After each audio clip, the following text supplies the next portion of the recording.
As of the latest po natin, no, na surveillance, this is as of January 3, 2026. So ito po, no, ay mula noong January 1 hanggang January 3, 2026. January 1, 2025 hanggang January 3, 2026. Nagkaroon po tayo, no, ng 5,160 na suspected na kaso po ng HFMD dito po sa ating region. At kung ikukumpara po natin ito noong nakaraang taon, noong 2024, medyo mas mataas po talaga, no? Dahil noong 2024, nasa 428 lamang po ang kaso ng suspected HFMD na naitala po natin sa buong region. Usually, ma'am, katulad ng sinabi ko kanina, no, ang isang bata po or ang isang tao po, no, na magkakaroon ng HFMD, magkakaroon po yan ng lagnat at ng ubot-sipon. At yung pinaka pathognomonic o yung pinaka masasabi natin talaga na ito ay HFMD kapag ka nagkaroon po, no, ng painful mouth sore o singaw yung ating pong mga yung ating pong mga matatamaan ng sakit na ito at associated din po with rashes sa kamay at sa paa. So kaya po natin siya tinatawag na hand, foot, and mouth disease, no? Kasi yung rashes po makikita sa hand, sa foot, at saka sa mouth. Napaka-rare po, no, ng mga namamatay dahil sa HFMD. Doon po sa ating surveillance, 0 po. Wala pong namatay dahil sa HFMD.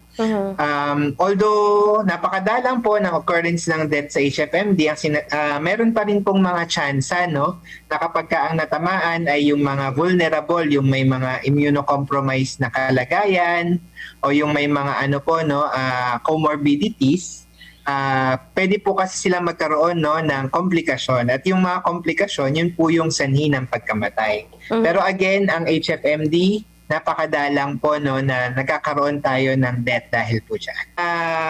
Monitoring doon po sa ating surveillance, usually po ng HFMD ay tumataas kapag ka sumasapit din po ang pagtag-ulan. At coincidentally, tumataas din po ito, no, kapag ka nagbubukas po yung ating mga paaralan. So kapag ka meron pong mga exposure sa ating mga kabataan, doon po tayo nagkakaroon po, no, ng pagtaas ng HFMD. Dahil ang sakit po na ito, no, ay naipapasa natin sa pamamagitan ng respiratory droplet, yung mga minimum public health standards na natutunan natin during the COVID-19, napakalaking protection po niyan sa ating pong HFMD. So ano-ano nga po yun, no? Unang-una na dyan yung pagsusuot ng face mask. So kapag pupunta po, no, sa isang lugar kung saan merong siksikan at hindi maganda yung daloy ng hangin, mas maganda po na magsuot tayo ng face mask. Maganda rin po, no, yung meron tayong palaging access sa hand washing facility, or kung hindi naman po, meron tayong access sa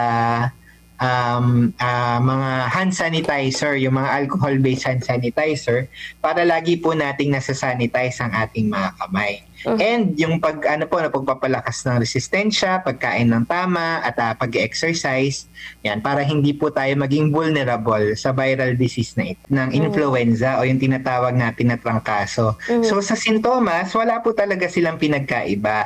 So magkakaroon po, no, ng lagnat, ubot-sipon, pananakit ng katawan yung ating mga pasyente. Ang medyo pinagkaiba lang po nila, no, mas madali pong kumalat yung super flu. So mas madali pong makahawa, no, ang isang tao na magkakaroon po ng super flu. Kaya yun po yung binabantayan natin kasi ayaw naman po natin, no, na marami po ang magkaroon ng influenza-like illness ngayong taon na ito. Doc, meron ba kayong data dyan dito po sa ating rehiyon